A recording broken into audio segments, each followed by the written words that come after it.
चाय भी बनाना, ऐसी चाय बनाई हो तुम जैसे कि लगता है कि पूरे दुकान भर का चाय पत्ती डाल दी हो। बोलो, जाओ यहाँ से अंदर घर के।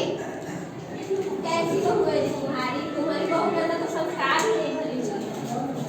अरे बहन जी, अब क्या करें, वो थोड़ा छोटे परिवार की है ना, इसीलिए उसे उतना आता नहीं है। उसको कौन संस्कार सिखाए, अब उसके माता पिता भी छोटे परिवार के ही हैं, तो छोटे परिवार तो ऐसे ही होते हैं ना, आपको तो इतना पता अरे है। चुप भी रहो, और कितने अपने बहू के बारे में बुराइयां करोगी। अरे आप तो चुप ही रहिए, आप तो इतना कह